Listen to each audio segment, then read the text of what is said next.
Hello guys. അപ്പോൾ നമ്മൾ കഴിഞ്ഞിട്ട് പർച്ചേസ് ചെയ്ത് വന്ന സാധനങ്ങൾ വരെ പറഞ്ഞ് നിർത്തിയതായിരുന്നു. അങ്ങനെ അതെല്ലാം നമ്മൾ ഈവനിങ് തന്നെ വർക്ക് സ്റ്റാർട്ട് ചെയ്തിട്ടുണ്ട്. കാരണം ഒരു 2 ദിവസത്തിനുള്ളിൽ തന്നെ എല്ലാം കംപ്ലീറ്റ് ചെയ്തിട്ട് നമുക്ക് കൊറിയർ അയക്കണം. ഫസ്റ്റിന് ഞാൻ ബൊക്കമ്മക്കായിരുന്നു നിന്നിട്ടുണ്ടായിരുന്നത്. ഇതൊരു ജിപ്സം ഫ്ലവേഴ്സ് വെച്ചിട്ടുണ്ടായിരുന്നു. അപ്പോൾ ഫ്രഷ് ജിപ്സം ഫ്ലവേഴ്സ് ചൂസ് ചെയ്താൽ എന്തായാലും ബാംഗ്ലൂർ എത്തുമ്പോഴേക്കും അത് ഡ്രൈ ആയി കേട് വരുമെന്ന് വിചാരിച്ചിട്ട് ഞാൻ അതിൻ്റെ തന്നെ വേറൊരു ടൈപ്പായിരുന്നു ചൂസ് ചെയ്തിട്ടുണ്ടായിരുന്നത്. ഇതും ഒറിജിനലാണ്. ഇത് പക്ഷേ അങ്ങനെ ഡ്രൈ ആയി പോകില്ല. അതിന് ബൊക്ക ഉണ്ടാക്കാൻ വേണ്ടിയിട്ട് ഈ ഒരു ബ്രൗൺ പേപ്പറാണ്. ഈ ഒരു ബ്രൗൺ പേപ്പർ നമ്മൾ ഇങ്ങനെ കട്ട് ചെയ്തെടുക്കണം. ഓരോ പണിയും അത്യാവശ്യം നല്ല ടൈം എടുത്ത് ചെയ്യേണ്ട ജോലിയാണ്.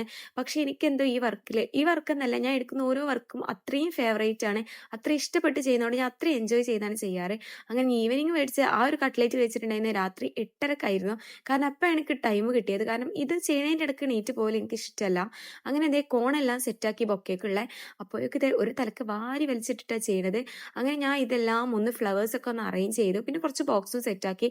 ടോട്ടൽ 60 ബോക്സ് ഉണ്ട്. കുറച്ച് സെറ്റാക്കിയിട്ടുള്ളൂ. അപ്പോൾ ബാക്കി നെക്സ്റ്റ് വീഡിയോയിൽ.